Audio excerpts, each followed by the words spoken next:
The Siege of Leningrad, one of the most harrowing and prolonged episodes of World War II, had entered its second year by early 1943. Since September 1941, the city had been encircled by German and Finnish forces, cutting off nearly all access to food, fuel, and medicine. Over 1 million civilians had perished from starvation, disease, and relentless bombardment. The Red Army had launched numerous operations to break the blockade, but each failed in the face of German fortifications and difficult terrain. By the winter of 1942–43, Soviet command knew another attempt had to be made, not only to relieve the city, but to demonstrate the Soviet Union's strategic initiative on the Eastern Front. Operation Iskra, or Spark, was conceived as the decisive strike to reopen a land corridor to the besieged metropolis. The geopolitical stakes surrounding Operation Iskra were significant. The Eastern Front had turned decisively against Germany after the failure to capture Stalingrad. While Hitler remained fixated on breaking Soviet resistance, Stalin sought to exploit the German army's overextension. Leningrad's survival carried symbolic weight for both sides. For Hitler, its fall would represent total dominance in the north. For Stalin, its relief would galvanize national morale. As the Western Allies prepared for their own offensives in North Africa and planned future operations in Europe, Soviet leadership wanted to assert their military strength through visible, decisive action. Breaking the Siege of Leningrad would also silence critics of the Red Army's competence and demonstrate that the Soviet Union could reverse its fortunes. On a tactical level, the terrain around Leningrad, particularly the narrow corridor between Lake Ladoga and the Sinyavino Heights, posed severe operational challenges. The swampland, forests, and frozen rivers constrained mechanized movement and made logistics perilous. Still, Soviet intelligence had gathered significant information on German positions in the region, held mainly by the 18th Army of Army Group North. The Germans had established fortified positions along the Neva River, with barbed wire, minefields, bunkers, and overlapping fields of fire. Soviet planners recognized the need for a concentrated, well-coordinated assault that could overwhelm these defenses quickly, lest the offensive bog down like earlier attempts. Operation Iskra was placed under the joint command of the Leningrad Front, led by Leonid Govorov, and the Volkhov Front, commanded by Kirill Meretskov. These fronts would launch a pincer movement aimed at linking up near the village of Sinyavino. The plan called for intense artillery preparation, followed by infantry advances supported by tanks and sappers. The Soviet High Command, Stavka, allocated elite formations to the effort, including the 2nd Shock Army and the 67th Army, alongside engineering units trained in river crossing and demolition. Though supplies remained tight, the Soviets stockpiled ammunition, constructed pontoon bridges, and prepared ice roads to facilitate movement across the frozen Neva. German preparations were equally rigorous. Field Marshal Georg von Küchler, commander of Army Group North, was aware of Soviet intentions. Though his forces were stretched thin, he strengthened the defenses of the Schlüsselburg-Sinyavino corridor, anticipating a renewed Soviet thrust. Reinforcements were limited, however, as the Wehrmacht's focus remained fixed on the unfolding disaster at Stalingrad.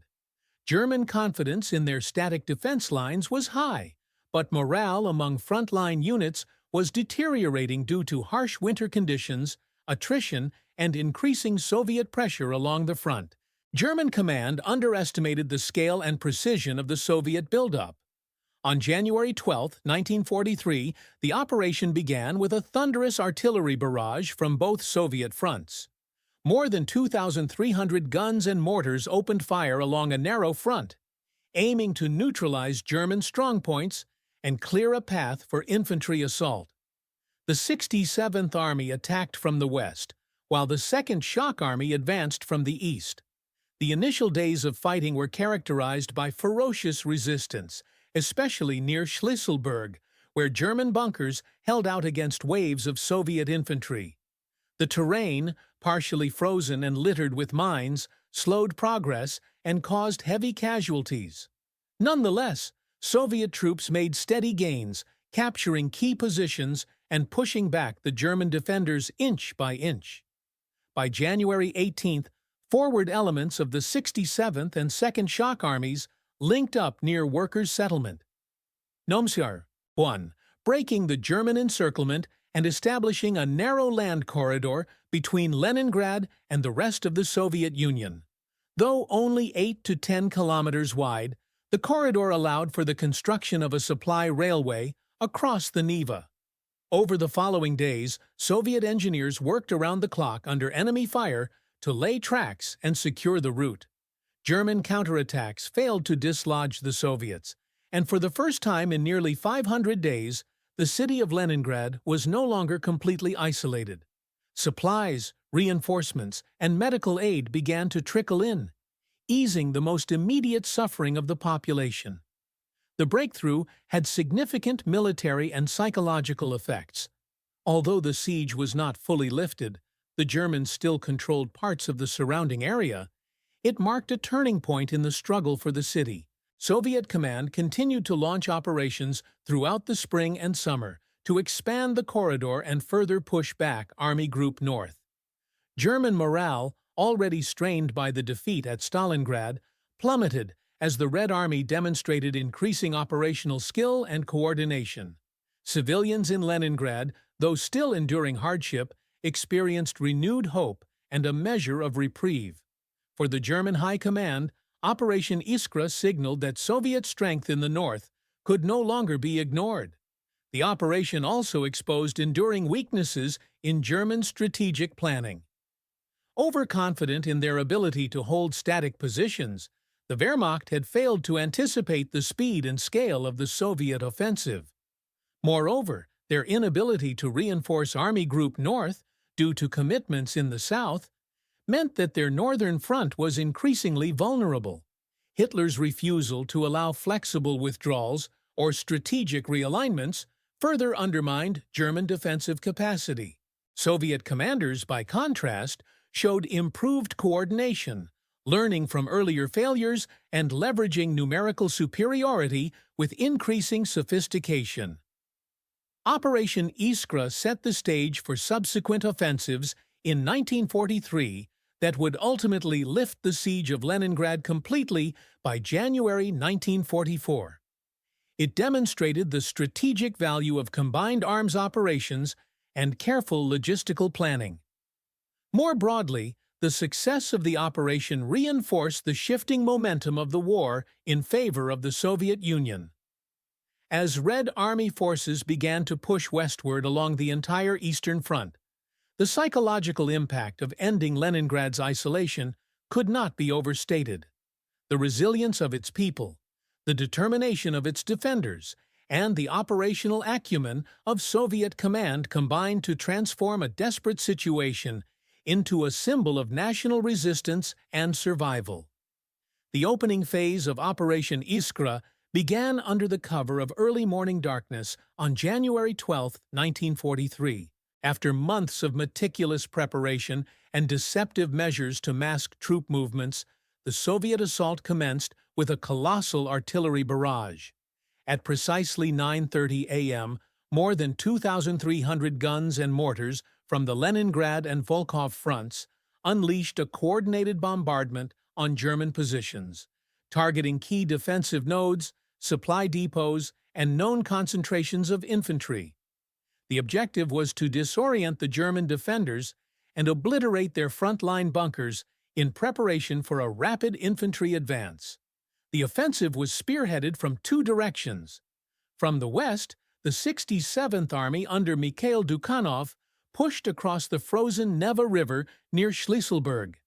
Simultaneously, from the east, the 2nd Shock Army under General Ivan Fedyuninsky advanced toward the same target from the Volkhov front. These twin spearheads aimed to meet in the narrow corridor near Workers' Settlement No. 1, effectively severing the German blockade. The pincer movement was carefully synchronized, and each division had precise objectives to secure bridges, clear minefields, and eliminate fortified positions en route. The initial crossing of the Neva proved immensely difficult. The river was frozen but treacherous, and Soviet infantry moved across in open view under withering German machine gun and artillery fire. Casualties were high during the first hours. Nonetheless, Soviet forces, supported by T-34 tanks and flamethrower units, gradually advanced through no man's land. Combat engineers played a pivotal role, clearing paths through minefields and constructing makeshift ice bridges under fire. The German 170th and 1st Infantry Divisions, positioned in hardened bunkers and foxholes, offered fierce resistance, leveraging overlapping fields of fire to delay the Soviet advance. On the eastern axis, the Second Shock Army moved through heavily wooded terrain and swampy lowlands. Despite facing similar difficulties in mobility and resistance, they made more substantial gains on the first day. Soviet air support, limited due to harsh winter weather, still managed to suppress key German artillery emplacements and logistical hubs. Infantry battalions, many of them veterans of earlier failed offensives in the Sinyavino Heights, pressed forward with determination, capturing several enemy trenches and forcing the Germans to fall back to secondary lines of defense. Over the next several days, fighting intensified along a front barely 15 kilometers wide. German forces, though initially caught off guard by the scale of the Soviet offensive, quickly regrouped and mounted counterattacks. Reinforcements from the German 11th and 96th Infantry Divisions were rushed to plug gaps and stabilize the line. However, the Wehrmacht's strategic reserves in the north were limited. Hitler had prioritized Stalingrad and the Caucasus, and thus Army Group North had little flexibility. Moreover, Soviet deception operations had misled German intelligence about the true concentration of Red Army forces in the area, causing delays in redeployment. Weather continued to pose challenges. Temperatures dropped to 30 degrees Celsius at night, and soldiers on both sides suffered from frostbite, equipment malfunctions, and the constant threat of exposure. Trenches filled with ice, weapons jammed, and movements were hampered by snowdrifts. Soviet units, however, were better acclimatized and more familiar with local conditions. Their supply lines, though tenuous, were bolstered by newly constructed ice roads and sled convoys from rear depots. German logistical systems, by contrast, were under growing strain due to the overextension of lines and the increasing frequency of partisan attacks behind the front. By January 15th, Soviet forces had achieved key breakthroughs near Lipka and Marino. German strongpoints, despite being reinforced with mortars and anti-tank guns, began to falter under the constant artillery barrages and relentless infantry pressure. The Soviets brought up additional reserve regiments, rotating exhausted units and keeping the offensive momentum. Particularly effective were Soviet sniper detachments and close assault sappers, who infiltrated German positions and neutralized machine gun nests in hand-to-hand combat. Urban combat erupted in and around Schlisselburg, where Soviet troops fought building by building to clear out defenders. The crucial moment arrived on January 18th, when forward elements of the 67th and 2nd Shock Armies linked up south of Lake Ladoga, near Workers' Settlement No. 1. The junction of the two fronts represented the successful breach of the German siege line. For the first time since September 1941, Leningrad had a tenuous but functional overland link to the rest of the Soviet Union. While the corridor was narrow, only 8 to 10 kilometers wide, it was enough to initiate the rapid construction of a supply railway and improve troop movement. The German response was swift but ineffective. Field Marshal von Küchler ordered counterattacks to resever the corridor, but the Wehrmacht lacked the reserves and logistical support to mount a sustained reversal. Soviet artillery now dominated the corridor, and engineers began building the so-called Victory Road across the frozen landscape. Meanwhile, German divisions in the area, weakened and overstretched, went over to the defensive, preparing for what they expected to be further Soviet offensives aimed at pushing them out of the Signavino Heights entirely. Within days, the first trains bearing flour, ammunition, and fuel reached Leningrad. For the civilian population, this development marked the beginning of survival rather than recovery, but it was a breakthrough nonetheless. Rationing remained severe, and bombardments continued, but morale among the city's defenders and residents improved for the first time in nearly 500 days. In military terms, the Soviets had proven they could coordinate multiple fronts, overcome entrenched German defenses, and carry out complex operations even in the depths of winter. Operation Iskra had begun not only with a spark, but with a blaze that would soon alter the strategic landscape of the Eastern Front. The first engagements of Operation Iskra unfolded with brutal intensity as Soviet forces launched their assault on the morning of January 12, 1943. The opening artillery barrage, meticulously planned and executed, marked one of the most concentrated uses of firepower by the Red Army up to that point in the war. Lasting over 2 hours, it was aimed at neutralizing German forward defenses, cutting communications, and softening entrenched positions before the infantry assault began. The artillery targeted known bunkers, machine gun nests, and minefields.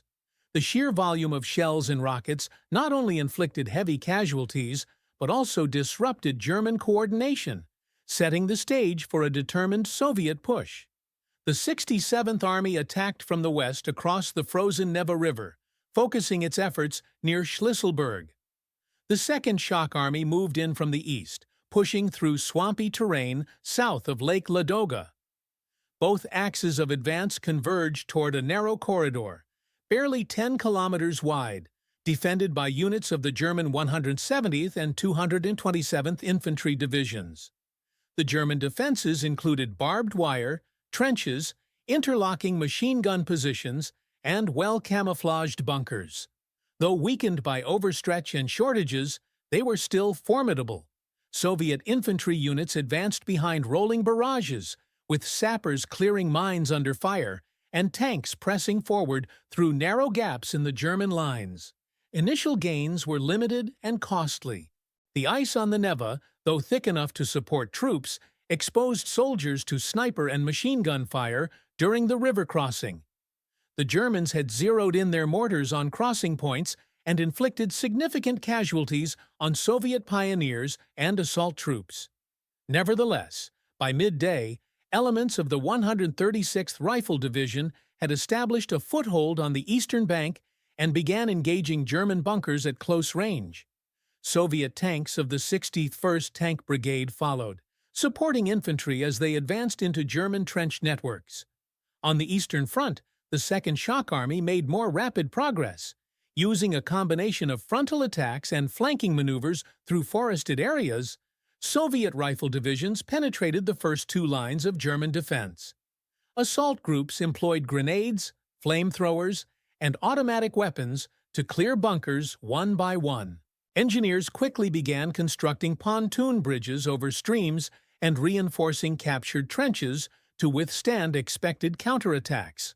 The momentum built steadily, with Soviet troops capturing the villages of Lipka and Gorodok within the first 2 days. As Soviet units pressed forward, civilians trapped behind German lines or in no man's land emerged from hiding. Some had survived in forest shelters, ruined buildings, or even dugouts through the long winter. Their appearance, emaciated, frostbitten, and shocked, reinforced the brutality of the siege and stiffened the resolve of the attackers. Many civilians offered intelligence about German positions, having observed troop movements for weeks or even months. Their information proved valuable in identifying hidden bunkers and ambush points. The German response was fierce. Realizing that a breach was developing, German commanders threw in available reserves, including parts of the 96th Infantry Division and elements of the 5th Mountain Division. These units counterattacked along both fronts, focusing on the settlements of Schlisselburg and Workers' Settlement No. 1. Close-quarter combat erupted as Soviet and German troops fought building by building and trench by trench. Artillery duels intensified, and the front lines shifted hourly, sometimes separated by mere dozens of meters. The cold compounded the chaos. Wounded soldiers froze if not evacuated quickly, and weapons malfunctioned due to ice and snow. The front became a deadly zone of attrition. Soviet divisions were ordered to press forward at all costs. Political officers embedded within regiments urged persistence and denounced any signs of hesitation as cowardice. Many soldiers who had survived the earlier, failed offensives now led assaults with grim determination, driven by the memory of starvation and the suffering endured by their families in Leningrad. Meanwhile, German troops, increasingly isolated and lacking supplies, fought to hold their positions without the expectation of reinforcement. By January 15th, after 3 days of relentless fighting, the 67th Army had taken Schlisselburg. This was a major achievement, as the town served as a key German strongpoint, controlling the corridor along the southern shore of Lake Ladoga. Soviet forces cleared the ruins street by street, expelling German defenders in a final series of night assaults. On the same day, the Second Shock Army reached the outskirts of Workers' Settlement No. 1, overcoming entrenched German positions with concentrated artillery and infantry assaults. With both flanks nearing contact, Soviet command intensified efforts to link the fronts. The narrow land corridor between the Neva and Lake Ladoga was now within reach. Engineers and sappers raced to prepare temporary crossings and clear routes through the shattered terrain. German resistance, though fierce, began to falter under pressure from both flanks and unrelenting artillery fire. Communication lines were severed, ammunition shortages became critical, and morale plummeted. Finally, on January 18th, the leading elements of the 67th Army and Second Shock Army met near the southern edge of Lake Ladoga. The link-up was marked by the exchange of signal flares and immediate coordination between commanders on the ground. Though the corridor was narrow, the psychological and strategic impact was immense. For the first time in 16 months, Leningrad was no longer completely encircled. The bottleneck had been broken open, and plans for rapid construction of a railway supply line began within hours of the link-up. The first engagements of Operation Iskra had thus achieved their central objective, a physical and symbolic breach in the siege. The cost was high, tens of thousands of Soviet casualties in less than a week. But the result marked one of the most important Soviet victories of the war up to that point. The Red Army had demonstrated improved coordination, logistical sophistication, and a growing ability to execute complex, large-scale offensives. The stage was now set for escalation, consolidation, and the inevitable German response. With the corridor breached and the first objective achieved, Operation Iskra entered a new and perilous phase. The Soviet forces had succeeded in linking the Leningrad and Volkhov fronts, but the narrow passage they had opened, barely 10 kilometers wide, was still under constant threat. German artillery from the surrounding heights, especially from Sinyavino and the southern banks of the Neva, maintained a constant barrage on the newly liberated territory. The Red Army needed to stabilize the corridor, secure its flanks, and prepare for an almost certain German counteroffensive. At the same time, efforts began to exploit the breach by rushing in engineers, rail workers, and logistical units to build a permanent supply route to the city. The challenges of this phase were immense. The battlefield was a shattered wasteland of snow, ice, craters, and wreckage. The narrowness of the corridor made it vulnerable to enfilade fire and limited the scale of movements. German forces, though driven back, still occupied high ground and intact strongpoints on both sides. The terrain offered little protection, and winter conditions froze men and machines alike. Soviet engineers labored around the clock to begin laying a railway across the corridor, often under fire and without sufficient cover. Casualties remained high even after the front line had shifted, as shells struck work crews and supply convoys. The German High Command recognized the danger posed by the breach and acted swiftly. Field Marshal von Kuchler ordered immediate countermeasures, and the German 1st Infantry Division was transferred to the area from rear positions to reinforce the failing line. Elements of the 96th and 170th Infantry Divisions regrouped for counterattacks, supported by artillery and what remained of the Luftwaffe's presence in the region. Though hampered by shortages and bad weather, the German Air Force conducted several sorties against Soviet troop concentrations and the nascent railway line. Bombers and fighter bombers attempted to disrupt Soviet logistics and inflict maximum damage on bridgeheads and artillery positions.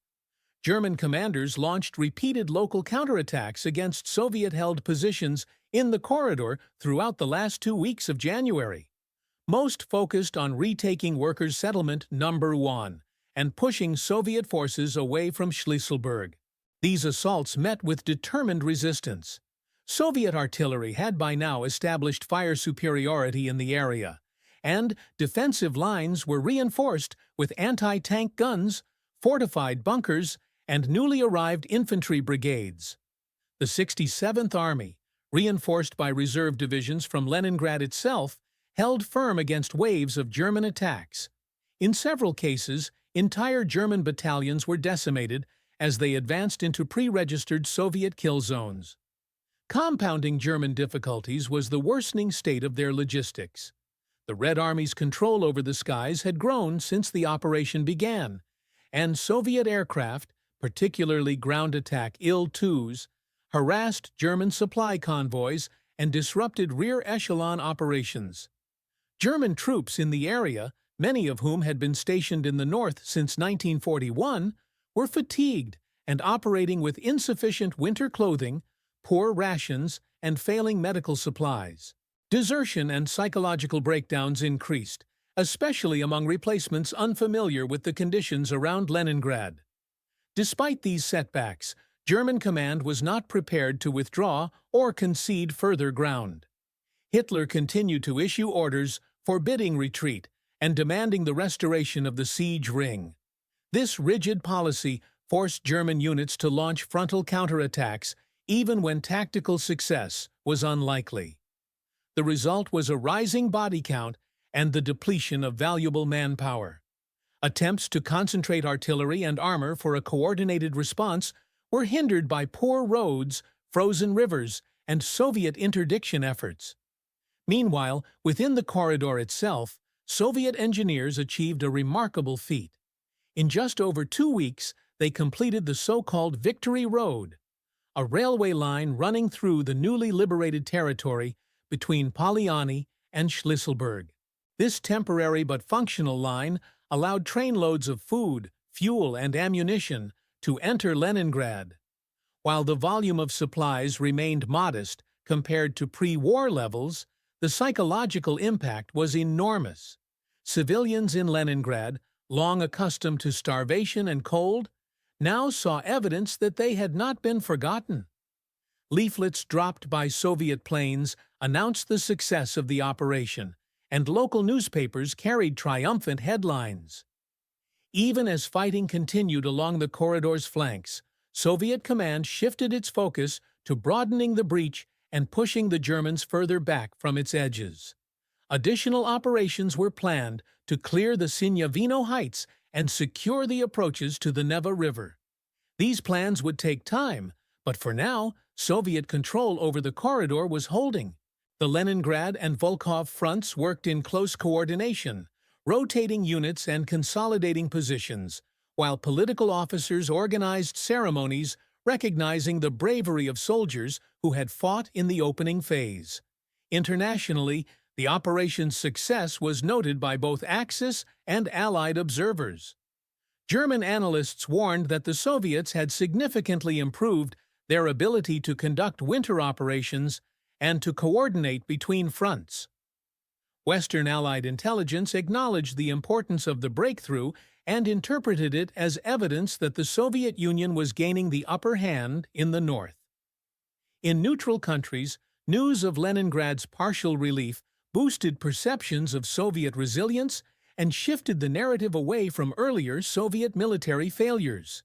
Within the Soviet command structure, Operation Iskra was also a turning point in civil-military coordination. Local party committees worked closely with military leadership to organize reconstruction efforts, supply distribution, and morale-building campaigns. Propaganda highlighted the cooperation between frontline soldiers and rear-area workers, presenting the operation as a symbol of national unity. Stalin personally commended the commanders involved, including Govorov and Meretskov, and promoted key officers for their role in the success. The broader implications of the operation were now becoming clear. Not only had it changed the tactical map, but it had also demonstrated the Red Army's growing maturity and capacity to plan and execute complex operations even under extreme conditions. The peak of Operation Iskra came not at the moment of breakthrough, but in the hard, attritional weeks that followed, as the Red Army sought to transform a narrow breach into a sustainable corridor and eliminate the threat of German counterattacks. From late January through early February 1943, the focus shifted toward consolidating gains and expanding control over the southern shore of Lake Ladoga and the surrounding terrain, including key positions like the Sinyavino Heights. These high-ground areas, still under German control, allowed the Wehrmacht to observe and shell Soviet positions in the corridor. Holding them was crucial for any hope of restoring a stable supply line to Leningrad. The Soviet High Command recognized the fragility of the breakthrough and doubled down on efforts to push the Germans farther back. Reinforcements arrived steadily. Rifle divisions were rotated to rest and refit, while new units, including those drawn from rear-area reserves in Karelia and the Moscow Military District, were committed to the front. The Second Shock Army, which had borne the brunt of the eastern thrust, received additional armor and artillery units to maintain offensive pressure. The 67th Army, now tasked with defending the corridor and supporting the engineering works, entrenched itself in newly captured positions and extended fortifications under constant shell fire. German resistance remained stubborn. Even as their hold on the corridor weakened, they continued to occupy fortified bunkers and firing positions on surrounding ridges and in forested zones. Sniper fire, artillery strikes, and infiltration raids made any forward movement costly. The terrain worsened the situation. Dense woods, marshes, and snow-covered ravines provided excellent cover for German defenders. The 1st and 96th Infantry Divisions, reinforced by fresh troops flown in from the Baltic coast, mounted localized counterattacks that slowed Soviet progress and inflicted heavy losses. One such counterattack near Kruglaya Grove on January 25th involved a surprise night assault supported by mortars and grenadiers, which momentarily drove back Soviet scouts before being repelled by artillery fire. Despite these setbacks, Soviet forces achieved several critical gains. The recapture of the railway junction at Polyani and the stabilization of lines near Schlisselburg allowed for the uninterrupted operation of the Victory Road supply line. Even under German bombardment, trains continued to reach Leningrad, delivering coal, flour, fuel, and ammunition. Soviet anti-aircraft batteries, hastily emplaced along the corridor, helped mitigate Luftwaffe efforts to destroy the line. Meanwhile, Soviet fighters, many flying outdated aircraft but with growing tactical coordination, began to challenge German air superiority in the area, disrupting bomber formations and attacking supply depots behind enemy lines. The humanitarian dimension of the operation reached its tragic apex during this phase. While supplies flowed into Leningrad, the full extent of civilian suffering within the city became evident. Thousands had died during the winter months, and even with renewed aid, starvation and disease persisted. Hospitals were overcrowded, electricity was scarce, and clean water was still difficult to obtain. Nonetheless, the reopening of the land corridor brought tangible improvements. Ration sizes were modestly increased.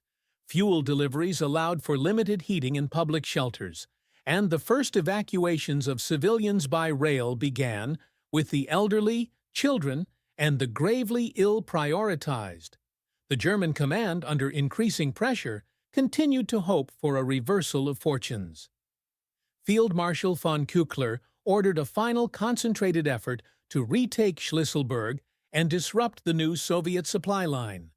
In early February, German forces launched Operation Polar Bear, a localized offensive involving 3 battalions supported by self-propelled guns and air cover. The assault, aimed at severing the Soviet-held corridor near the village of Gaitolovo, made some initial progress, but was halted after 4 days of intense fighting. Soviet artillery superiority, newly dug defensive positions, and effective use of minefields and anti-tank traps blunted the attack. German losses were heavy, and the offensive was abandoned by February 10th. At the height of the fighting, Soviet units demonstrated a growing capacity for tactical adaptation. Rather than pressing mass infantry assaults, commanders increasingly relied on reconnaissance in force operations, flanking maneuvers, and combined arms tactics. Mortar and artillery crews were redeployed daily to avoid counter-battery fire, while frontline units employed night raids to dislodge German machine gun teams. Political officers documented and praised instances of individual heroism, using them as morale-boosting material for troops and civilians alike. The Red Army's performance at this phase of the campaign revealed not only improved coordination and discipline, but also the development of a hardened, battle-experienced corps of officers and non-commissioned leaders. By mid-February, the front stabilized. Soviet forces held the corridor securely, and the threat of a successful German counteroffensive had diminished significantly. The next stage, expanding the buffer zone around the corridor and pushing toward the Signavino Heights, was already being planned, but the worst of the operation's violence had peaked. The toll was staggering. Estimates indicate over 115,000 Soviet casualties, including dead, wounded, and missing. German losses were significant as well, though lower in absolute terms due to their more defensive posture. Still, several divisions were rendered combat ineffective, and replacements were increasingly hard to come by. Operation Iskra had reached its zenith. The corridor to Leningrad was open. The fighting was not over. Indeed, it would continue around the area for months. But the Soviets had achieved what 2 years of desperate effort had failed to do. The Red Army had dealt a severe blow to German prestige and strategy in the north. In military terms, the balance had shifted. Politically, the Soviet leadership had proof that its army could defeat the Wehrmacht in carefully planned, large-scale operations. And for the people of Leningrad, Operation Iskra represented the first clear sign that their suffering might one day come to an end. As the immediate goals of Operation Iskra were achieved, Soviet attention turned to the stabilization and expansion of the newly formed corridor and the adaptation of their forces to ensure its long-term security. What followed was not a dramatic push forward, but a sustained and complex campaign of resistance, adaptation, and reinforcement. The Red Army, having succeeded in breaking the siege line, now faced the equally difficult task of defending their narrow gain against continued German pressure and integrating the corridor into a broader strategic context. This required a shift in focus, from breakthrough to consolidation, from rapid assault to sustained endurance. One of the first tasks was fortifying the corridor itself. Soviet engineering units, often working under shell fire and harsh winter conditions, began transforming the narrow strip of land into a functional, defensible supply route. Trenches were deepened, bunkers constructed, barbed wire and minefields deployed across likely approaches. Anti-aircraft positions were set up along the length of the railway line, and camouflage nets were laid over vital junctions. Bridges were reinforced, and the rudimentary track of the Victory Road was replaced with more permanent infrastructure as weather permitted.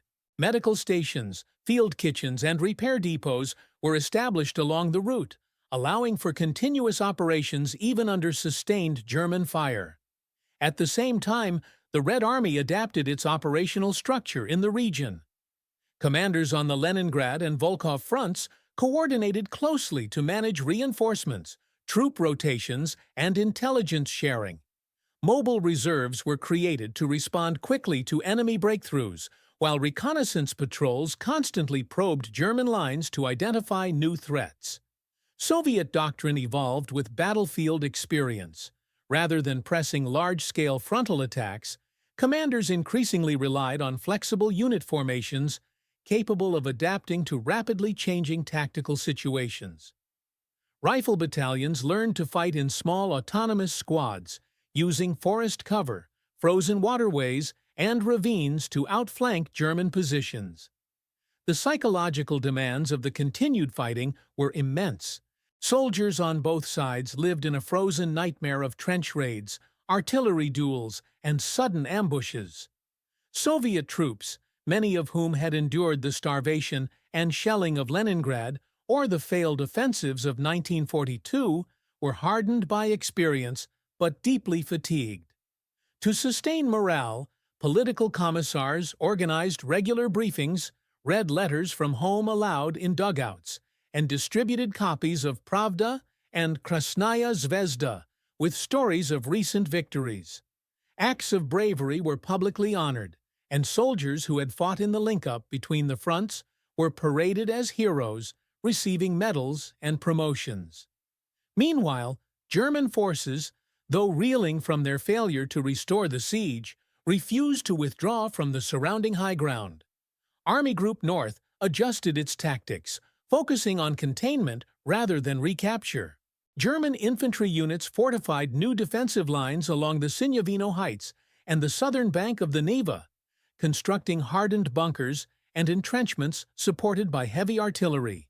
These lines were designed to keep the corridor under constant threat, harassing supply movements, preventing Soviet advances, and preserving a psychological hold over the besieged city. The Germans also increased patrol activity using snipers, demolition teams, and forward observers to maintain pressure without committing to costly offensives. Soviet adaptation extended to logistics and supply. The initial railway line into Leningrad, though a vital lifeline, could not support the full volume of material needed by the city and the front. Engineers began planning parallel routes, including expanded roads and additional tracks along safer corridors. River transport across Lake Ladoga resumed in the spring, further alleviating the logistical strain. As supplies reached the city, rationing could be eased slightly, and essential repairs to infrastructure, electric lines, water pipes, and heating systems began. The morale boost among Leningrad's civilians was considerable. For the first time in over a year, the city no longer felt like an isolated fortress awaiting destruction.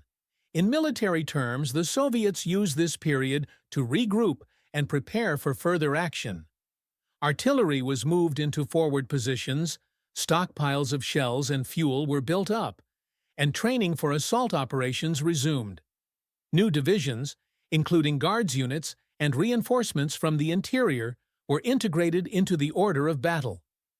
Soviet commanders began planning follow-up operations, most notably efforts to take the Sinyavino Heights and further widen the corridor to prevent any renewed encirclement.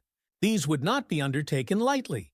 The fighting around Sinyavino had already proven one of the most difficult theaters of the war due to terrain, German defenses, and high casualty rates. Partisan activity in the rear areas also increased in intensity. With the corridor open, coordination between Red Army units and partisan groups became easier. Soviet intelligence used the opportunity to supply weapons, radios, and sabotage equipment to partisan cells operating behind German lines in the Leningrad and Novgorod oblasts. These groups disrupted German supply convoys, cut communication lines, and gathered intelligence on troop movements. The growing resistance network put additional pressure on German logistics and forced them to divert frontline troops for rear security duties, further weakening their ability to hold the line. Adaptation was also visible at the highest levels of Soviet command. Stavka reviewed the results of Operation Iskra and issued new directives on winter offensives, emphasizing preparation, surprise, and concentration of force. The lessons of the operation, especially the importance of integrated planning between multiple fronts, were incorporated into broader operational doctrine. Training programs across the Soviet Union began to shift focus, preparing new recruits for offensive operations in harsh weather, river crossings, and combined arms coordination. The success at Leningrad became a case study for future campaigns. As the spring of 1943 approached, the tempo of combat slowed temporarily, but the front remained active. Artillery exchanges, sniper duels, and probing attacks continued, taking a steady toll. Both sides prepared for renewed offensives, knowing that the fight for control of the Northern Front was far from over. For the Red Army, however, this period marked a vital phase of learning and consolidation, a breathing space in which a hard-won gain was transformed into a stable and usable position. The spark of Operation Iskra had lit more than a corridor. It had ignited a new level of Soviet military resilience, one that would shape every future step on the long road to Berlin. The turning point in Operation Iskra came not from a single dramatic battle, but through the accumulation of strategic successes that irrevocably shifted momentum in favor of the Red Army. By late February 1943, it was no longer simply a matter of holding the corridor. It was clear that the Red Army had permanently altered the strategic balance in the north. The German army, though still entrenched along strong positions in the Sinyavino Heights and southern shore of Lake Ladoga, was no longer capable of mounting an effective counteroffensive to restore the siege. The Red Army, in contrast, had not only learned how to break through German lines, but also how to hold and expand territory under constant threat. The most symbolic and strategically significant marker of this turning point was the completion and successful operation of the railway line across the corridor. The so-called Victory Road had begun functioning on a limited basis by the end of January, but by early March it was operating at near full capacity, carrying hundreds of tons of supplies daily into Leningrad. Soviet trains transported flour, fuel, ammunition, warm clothing, and even reinforcements into the city, while returning with evacuees and the wounded. This lifeline transformed Leningrad from a starving frozen fortress into a functioning, though still fragile, military and civilian center. The change on the ground was immediate and visible. Civilians in Leningrad, who had endured nearly 900 days of isolation, began to see signs of life returning to the city. Bakeries reopened, albeit with reduced rations. Hospitals received medical supplies, and fuel allowed limited heating in public buildings and transport. Evacuations resumed by rail, and the Red Army began moving skilled workers, technicians, and essential personnel into and out of the city to stabilize local industry and services. Though the siege had not been fully lifted, the Germans still maintained fire control over parts of the corridor. Leningrad was no longer dying. It was recovering. Militarily, the consolidation of the corridor enabled Soviet forces to go on the offensive elsewhere.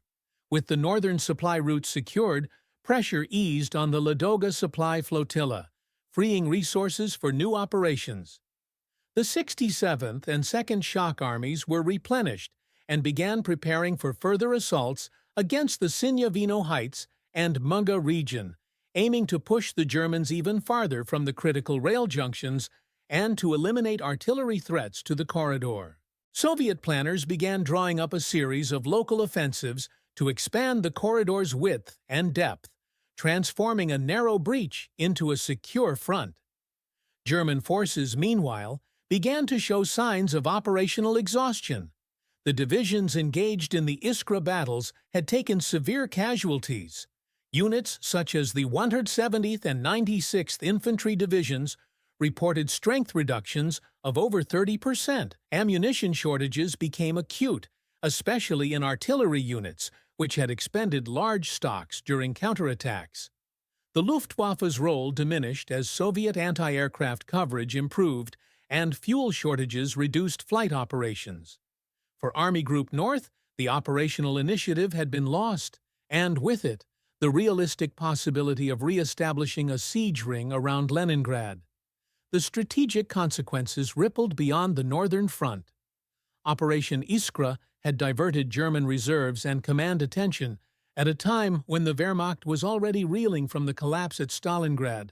Hitler, refusing to acknowledge the shift in momentum, continued to demand the retention of forward positions, forbidding tactical withdrawals that might have preserved German strength. These decisions created unnecessary losses and allowed the Soviets to exploit weakened sections of the front. Moreover, the inability to recapture the corridor revealed to German and Allied observers alike that the Eastern Front was no longer a static line, but a dynamic, Soviet-driven campaign of recovery and expansion. The Red Army took this opportunity to examine and codify the lessons of Iskra. High Command issued internal reports praising the coordination between fronts, the role of engineering units, and the effectiveness of preliminary artillery bombardments. Particular emphasis was placed on flexibility. Local commanders who had adapted quickly to changes on the battlefield had achieved the best results. Commanders who had insisted on rigid adherence to plans had suffered higher casualties and slower progress.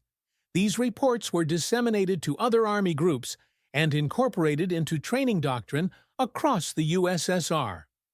On a personal level, soldiers and officers who had participated in Operation Iskra began to be recognized in official ceremonies and military orders.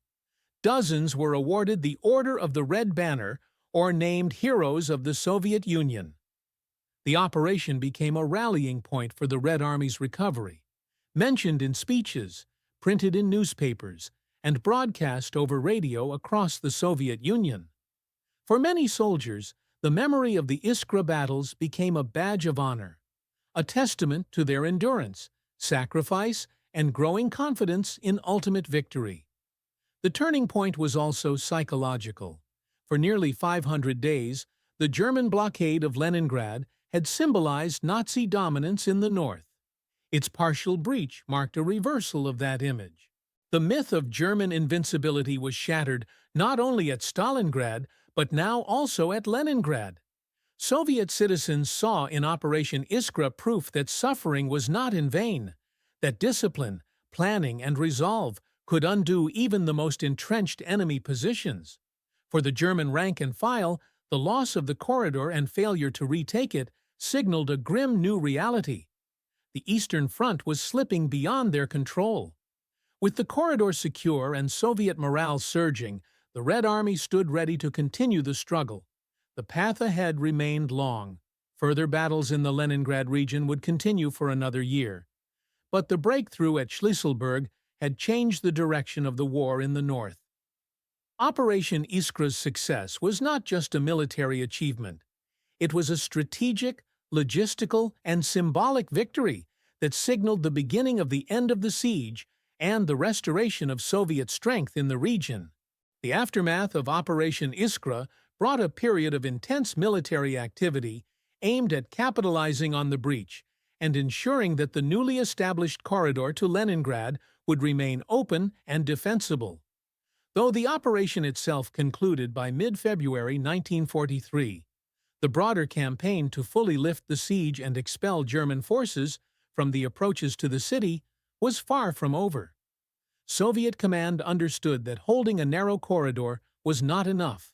The Red Army needed to push the front line far enough to eliminate artillery threats, protect the rail link, and open new avenues for a sustained counteroffensive in the north. In the weeks following the operation, German forces attempted to regroup and fortify their remaining positions along the Sinyavino Heights and south of Lake Ladoga. While the initial shock of the Soviet breakthrough had caused localized collapses, the Wehrmacht quickly re-established new defensive lines and deployed additional forces to prevent further Soviet advances. Though depleted, divisions such as the 1st Infantry and 227th Infantry were ordered to dig in and hold ground at all costs. German artillery continued to shell Soviet positions in the corridor, focusing on rail infrastructure and forward supply dumps. Soviet leadership, aware of the fragility of their success, launched several smaller offensives in late February and early March to expand the corridor and reduce German firepower in adjacent sectors. These included attacks along the Umga rail line and in the direction of the Sinyavino Heights. Although these offensives achieved only modest tactical gains, they forced the Germans to divert resources and prevented them from launching effective counterattacks. Each kilometer gained around the corridor translated into greater logistical stability and reduced exposure for the Leningrad-bound supply trains.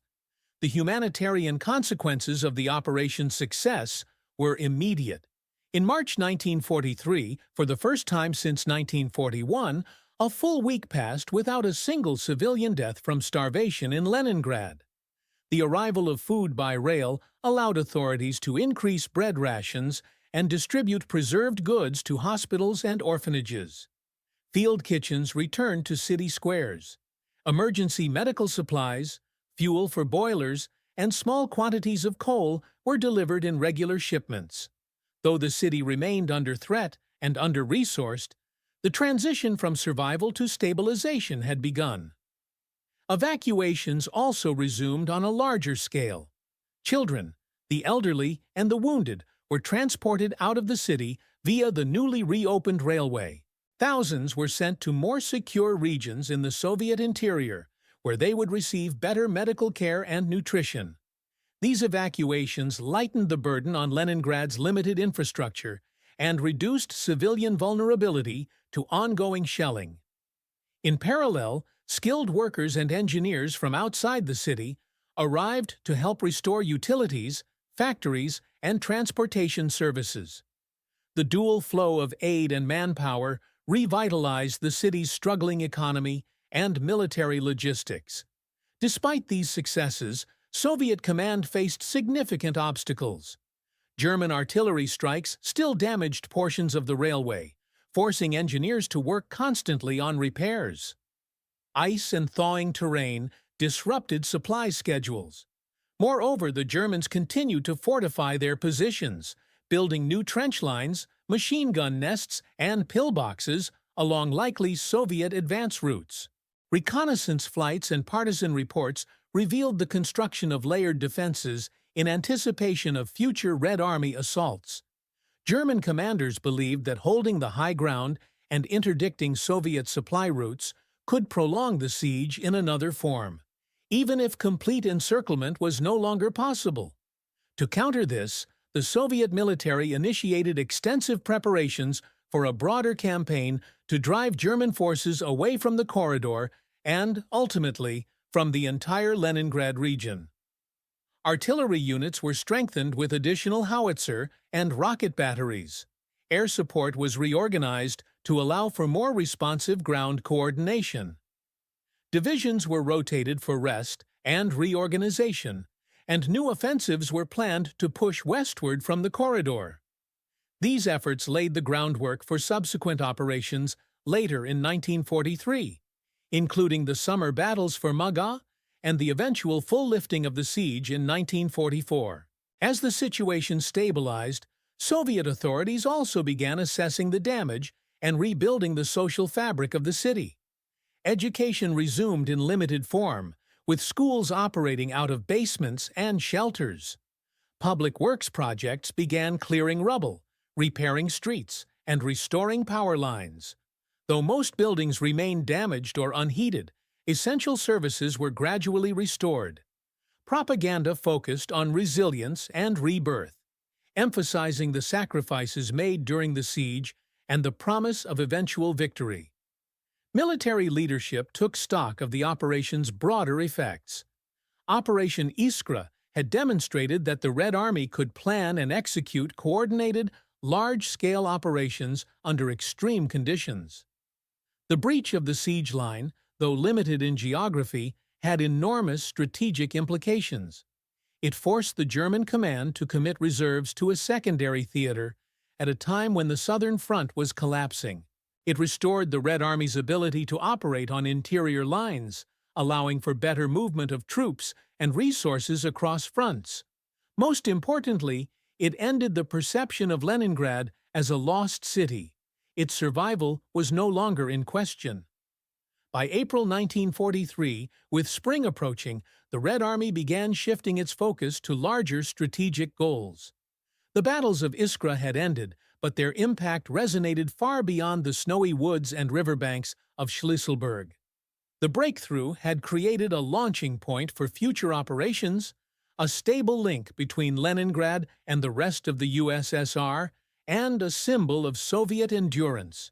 In a war defined by attrition and ideology, Operation Iskra marked a rare moment of tangible, measurable triumph, one that would shape Soviet strategy for the remainder of the conflict. Operation Iskra's legacy would extend far beyond the battlefield, leaving a lasting imprint on the Eastern Front, on Soviet military doctrine, and on the historical memory of the Second World War. Though the land corridor to Leningrad was narrow and hard-won, it fundamentally changed the strategic situation in the north. More than just a tactical success, the operation marked the end of the longest and most brutal siege in modern warfare. It was the first moment in over a year and a half that Leningrad, the city of Lenin, ceased to be entirely isolated. It was the beginning of the end of the siege, and the beginning of a new Soviet momentum. In purely military terms, Iskra was a case study in effective operational planning under constrained conditions. Unlike earlier failed offensives in the Leningrad sector, which had been rushed or poorly coordinated, Iskra was distinguished by its careful intelligence preparation, its focus on a narrow breakthrough point, and its synchronized command between the Leningrad and Volkhov fronts.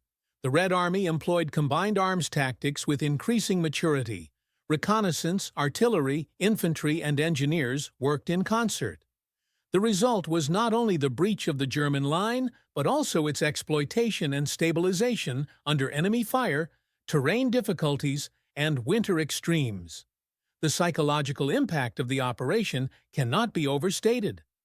Leningrad's population, having endured nearly 900 days of starvation, cold, and bombardment, now saw not just relief trains, but a tangible expression of hope. Operation Iskra was hailed in the Soviet press as a triumph of unity and endurance. Propaganda posters, newsreels, and broadcasts glorified the operation as a spark that had reignited the flame of Soviet resistance.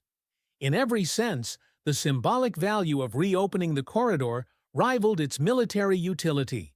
For the civilian population, the difference between complete isolation and even minimal resupply was a matter of life and death. Internationally, the operation reinforced perceptions of a shifting balance in the war. Allied governments saw in Iskra further proof that the Soviet Union was not only holding the Eastern Front, but increasingly going on the offensive. German commanders recognized the loss as a serious blow to morale and prestige. The inability to re-establish the siege, or to contain Soviet gains, was a signal to both friend and foe that the Wehrmacht's strategic dominance was eroding. Hitler's insistence on holding exposed positions at all costs had led to unnecessary losses and a weakened northern front, a pattern that would repeat throughout the remainder of the war. Within the Soviet command, Iskra became a model for subsequent operations. The emphasis on concentrated force, interfront coordination, and logistical readiness shaped future offensives, including Operation Polyarnaya Zvezda and the later Leningrad-Novgorod offensive of 1944. The commanders involved, Meretskov, Govorov, Fedyuninsky, saw their reputations elevated and their methods studied across the Red Army. The importance of engineering troops, forward logistics planning, and adaptable frontline leadership, all lessons from Iskra, became standard elements in Soviet operational doctrine. The long-term consequence of Iskra was the gradual disintegration of Army Group North's position in the region. Though the Germans held their remaining ground for months, the breach created an irreversible vulnerability. As Soviet forces pressed outward from the corridor, the German front line thinned and buckled under increasing pressure. Over time, the Soviets expanded their positions, neutralized remaining artillery threats, and finally lifted the siege entirely in January 1944. But the critical momentum shift had begun in January 1943 with the thunder of the first barrage across the Neva. In post-war Soviet history, Operation Iskra held a central place in the narrative of patriotic resistance and triumph. Monuments were erected along the corridor, in Shlisselburg, and at the Green Belt of Glory encircling Leningrad. School children learned the names of the units and commanders involved. Streets and factories were renamed to commemorate the victory. In the Soviet national mythology, the operation stood not only as a military victory, but as a moral one, a moment when endurance and sacrifice had delivered salvation. Yet Iskra's legacy is also visible in the scars it left behind. The land where the corridor was carved remains pockmarked by trenches, shell craters, and war graves. The human cost, both military and civilian, was staggering. Tens of thousands of Red Army soldiers died in the fighting, and hundreds of thousands of Leningrad civilians perished before the corridor was opened. The victory came too late for them, but it ensured the survival of millions more and changed the outcome of the war in the north. Today, historians view Operation Iskra not merely as a regional operation, but as a crucial moment in the Great Soviet counteroffensive that began in late 1942 and culminated in the liberation of Eastern Europe. It revealed that the Red Army, once disorganized and battered, had learned how to adapt, coordinate, and endure. It showed that victory could be built not only on grand maneuvers, but on narrow, bitterly contested corridors of ice and fire. And it proved that even in the darkest winters of war, one spark could change the course of history.